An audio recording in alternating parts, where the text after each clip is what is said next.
So it's kind of like a verbal terrorization and in these very specific ways and in a place where you couldn't kind of escape from, right? Nope. Yeah. So overwhelm, that sense of panic, all of that comes. We have a lot of families that are like that, right? Right. Mm-hmm.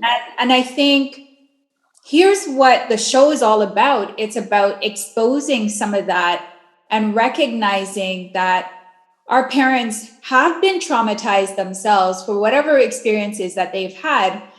And one of the things, I say about the DSM, which is the Diagnostic and Statistical Manual, for those of you who don't know, is that it's really like it's a book of patterns of responses to trauma. And whatever trauma it is, it doesn't really matter. We all have our own unique way of representing whatever that looked like. And so for your mom, that could have been the paranoid schizophrenic. And then we'd have to go back and we'd have to find out, what did that trauma look like for her? And how, who is she mirroring? What number of identities is she mirroring in all of this paranoia that she has? And what are the images that's cascading for her, even as she's moving through life? And so amongst us as Black people who have been so traumatized, and sometimes in those very private ways, like the car, here we begin to respond, or sometimes we see the person acting very oddly, but can't quite put a name to it. So what are we to do with us as a community? How are we to help us to kind of now elevate and escalate into the next level, which is recognizing it and then seeking some help? But how do you propose, we start? Talk about it. Just talk about it, because silence is what gives power to all these negative dynamics. You become a victim of your own mind and your own thoughts and interpretations, and, however you see yourself through these events. But it's by talking about it that you shed light on it, that you disperse that darkness that creeps into you and takes over. So it's like, I don't care who you talk about it with. If you need to talk about it with the therapist, then do that. But still, it's just the act of talking about it. Yes. And as we think about the children, there you were the youngest child. All of you were experiencing your mother and the household that was. And so even as you think about your children, and as you think about all the children that are growing up in homes where there is like someone who is behaving in such a way, or perhaps they're just perfectly fine, but there's something obviously that has gone wrong, how do we actually protect the children? I mean, it's a harder thing to do than what it sounds. Yeah. Because, I had my earlier years in this field of predominantly working with children. And then you hear a child's perception of something and you can automatically be like, oh my gosh, we got to do something about this. And then you start talking to other people and they give all these different perceptions. And then you start feeling confused. Well, what exactly happened and who am I supposed to be protecting from what? Right. So true, right? Yeah. Yes. So I think that's the piece that really clouds how do you protect children, at least from outsiders looking in. Yes. But on the flip side, I do talk about that as parents, in my parenting book, like here's what parents can do to help minimize this repeated cycle of dysfunction. And, I understand as humans, we are destined to repeat the behavior we've been exposed to. And it's not because we agree with it, but it's the only thing we've learned to do in these situations. Absolutely. Right. I was teaching a client of mine yesterday, and I was just exposing him to the model of therapy that I use. And it's a transformational model. So I don't tend to use a diagnosis. I just go by the pattern, right? I want to know what event overwhelmed you? What event caused you to become so afraid you wanted to run or fight, or you just absolutely froze? What event just made it seem like you were being punished, you know? And so as he was thinking about that and processing it, I began to then talk to him about the mirror, you know? And he's like, well, what's the mirror? And I go, well, think about this. Think about in a moment where you're being traumatized, that every individual in that traumatic moment now becomes a reflection and now a subpart of your personality or your identity.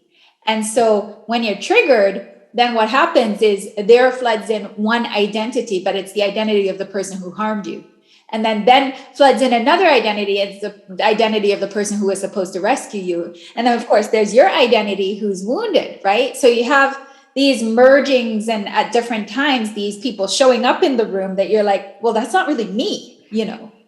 And so the overcoming, I was saying to him, and the transformation is really about seeking out, identifying, and really destroying those personalities that are not part of you. So I call it the becoming journey, because eventually we have to come out of all of this stuff that we've been exposed to and adopted as normal, and then realize, okay, it's time for me to just be me. And I gotta, you know, not be okay with those other parts showing up. And so when you think about your becoming journey, well, what played a pivotal part in that journey of recovery? What played a pivotal part in that journey of healing for you? I would say my second divorce, because that took place in February of 2018.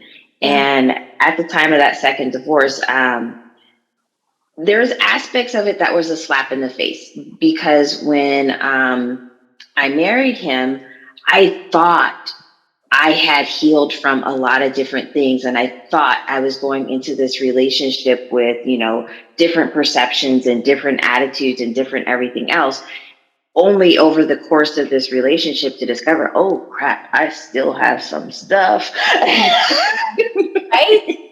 It's a journey. It's a journey. Yeah. And so Definitely. As you discovered the stuff that you had, what'd you do about it? The first thing I did was I dove into books. Yeah. I started, you know, just grabbing everything out there that spoke to me. And I know this might be a weird way of picking books, but it's absolutely the way I've done it.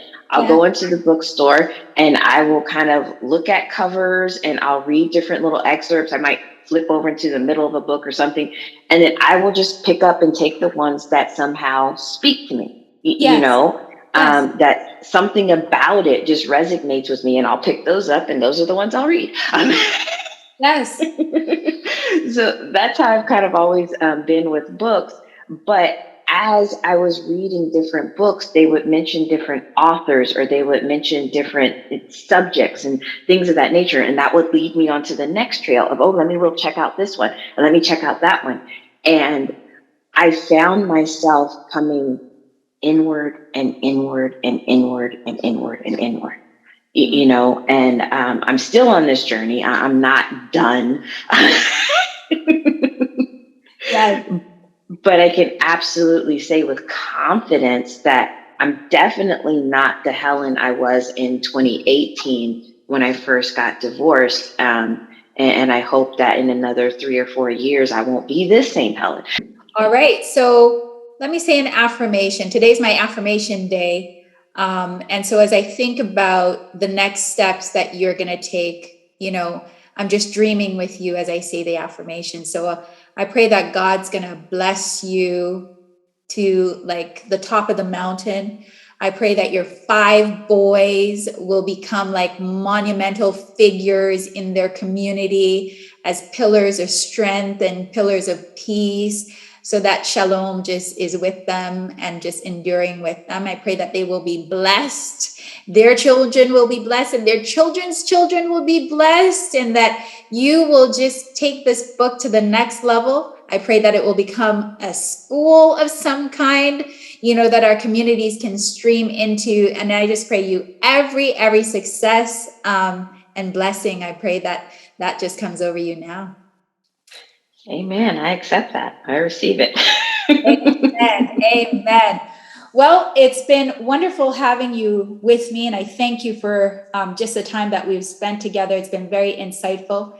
For those of you who are listening, I just want to invite you to share and subscribe to our channel. I want you to just share the knowledge that's been presented here with those young people that are around you. And if you have something to build, if you are one of those thought leaders, if you're one of those revolutionaries, I want to hear from you. So come on into Hey, I'm Listening. Until next time, we'll see you. I want to invite you to a free webinar that I'm putting on Saturday, December 17th at 7 p.m. Yes, just before the holidays, I want to give you 5 easy steps that you can take to create that peaceful, restful holiday. If you want to know more, click on the Eventbrite link found in this episode's description or visit my website at drjoan.ca.